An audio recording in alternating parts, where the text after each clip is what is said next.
집값 잡겠다고 내놓은 정책이 불을 끄기는커녕 옆집에 불을 옮겼습니다. 아파트 대출을 틀어막았습니다. 그러자 사람들은 빌라로 갔습니다. 오피스텔로 갔습니다. 결과적으로 서울 비아파트 시장 전체가 동반 상승했습니다. 규제가 강해질수록 사람들은 다른 구멍을 찾는 겁니다. 그리고 그 구멍도 결국 막혀버립니다. 막은 곳은 아파트였는데 터진 곳은 빌라였습니다. 지금 이게 벌어지고 있습니다. 출발점을 먼저 짚어볼게요. 정부는 아파트 주택담보대출 규제를 강화했습니다. 목적은 명확했습니다. 아파트 가격 급등을 막고 가계부채를 줄이겠다는 거였거든요. 여기까진 이해가 됩니다. 그런데 문제는 그 다음이었습니다. 아파트를 못 사게 된 사람들, 특히 신혼부부나 30, 40대 실수요자들이 선택지를 바꿨습니다. 아파트 대신 빌라를 받습니다. 오피스텔을 받습니다. 당연한 일입니다. 집은 사야 하는데 아파트 대출이 막혔으니까요. 그 결과가 지금 2026년 4월 수치로 나타나고 있습니다. 서울 빌라와 오피스텔이 동반 상승세를 보이고 있는 거예요. 아파트 규제가 상대적으로 느슨한 비아파트 시장을 건드리지 않았거든요. 투자자들은 이 틈을 아주 빠르게 포착했습니다. 구조를 한번 따라가 보면 이렇습니다. 아파트 대출 규제가 시행됩니다. 아파트 구매 수요가 억제됩니다. 빌라와 오피스텔로 수요가 이동합니다. 비아파트 가격이 오릅니다. 그리고 전체 주거 비용이 결국 올라갑니다. 규제 효과가 사실상 상쇄되는 거죠. 수치로도 흥미로운 대목이 있습니다. 실질 주택가격은 1.7% 하락했다는 데이터도 있습니다. 물가 상승률을 감안하면 명목 집값 상승이 상쇄됐다는 거예요. 그러니까 아파트 규제 효과가 아예 없었다고 보기도 어렵습니다. 근데 여기서 이상한 점이 있습니다. 아파트 가격 상승세는 일부 둔화됐는데 빌라와 오피스텔이 오르면서 전체 주거비 부담은 되레 늘었습니다.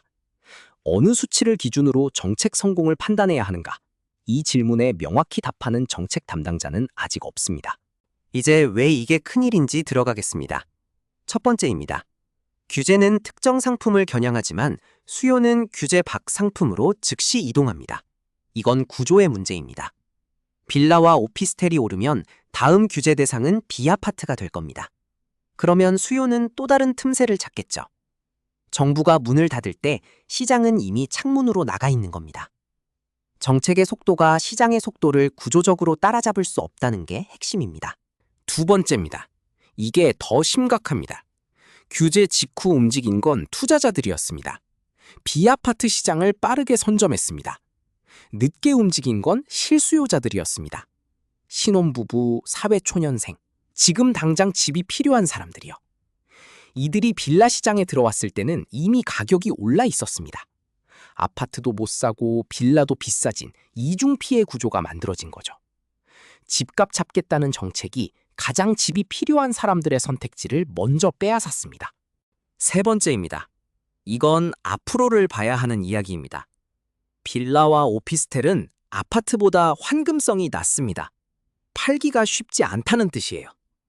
가격이 오를 때는 수요가 몰리지만 경기가 나빠지면 가격 하락 속도가 훨씬 빠릅니다. 깡통전세 사태 기억하시죠? 그 진원지가 상당 부분 빌라와 다세대 주택이었습니다. 투자 목적으로 빌라를 매수하는 사람들이 많아질수록 향후 전세보증금 리스크가 다시 커질 수 있습니다. 빌라가 오른다는 뉴스 뒤에는 깡통전세가 다시 늘어날 수 있다는 경고가 숨어 있습니다. 네 번째입니다. 수요를 눌러도 집은 안 늘어납니다. 대출 규제는 수요 측면을 겨냥한 정책입니다. 하지만 서울 아파트 공급 부족 문제는 전혀 해소되지 않았습니다. 재개발과 재건축은 지연되고 있고 신규 건설도 줄었습니다. 수요가 일시적으로 억제돼도 공급이 늘지 않으면 압력은 다시 터집니다. 비아파트로 이동한 수요, 아파트 신규 공급 지연, 이 두 가지가 동시에 맞물리고 있는 겁니다. 뚜껑을 눌렀을 뿐입니다. 안에서 끓는 건 멈추지 않았습니다. 다섯 번째입니다. 그리고 이게 어쩌면 가장 긴 후유증을 남길 수 있습니다. 이번 규제 역효과가 반복되면 시장 참여자들은 정부 정책을 예측하고 역이용하는 구조가 굳어집니다. 투자자 커뮤니티에서는 이미 이런 공식이 공유되고 있다고 합니다. 규제 나오면 그 반대로 가면 된다는 겁니다. 규제가 반복될수록 시장은 규제를 이기는 법을 더 빠르게 배웁니다. 정책 효과 자체가 사전에 무력화되는 악순환이 고착되는 거예요. 이게 처음 있는 일이냐고 하면 그렇지 않습니다. 2017년으로 가보겠습니다.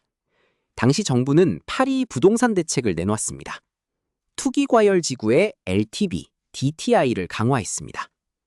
결과는 지금과 거의 동일한 패턴이었습니다. 아파트 거래가 감소했고 수요는 규제 밖 지역과 중소형 빌라로 이동했습니다. 비규제 지역 가격이 급등했습니다. 그러자 정부는 규제를 비규제 지역까지 확대했습니다. 또 다른 풍선 효과가 반복됐습니다. 당시와 지금의 구조가 거의 똑같이 재현되고 있는 겁니다. 그 교훈이 반영됐어야 하는데 2026년 4월 현재 같은 장면이 다시 펼쳐지고 있습니다. 패턴은 반복됩니다. 그리고 패턴이 반복될 때마다 피해는 가장 빠르게 움직이지 못한 사람들에게 집중됩니다. 그래서 앞으로 어떻게 될 것인가? 시나리오를 세 가지로 나눠볼 수 있습니다. 첫 번째 시나리오입니다. 정부가 비아파트 규제를 추가 도입합니다. 그러면 수요는 또 다른 틈새를 찾아 이동합니다. 규제와 시장의 쫓고 쫓기가 계속되는 거죠. 이 경우 가장 먼저 타격을 받는 건 지금 빌라를 매수하거나 전세 계약을 앞둔 실수요자들입니다. 두 번째 시나리오입니다.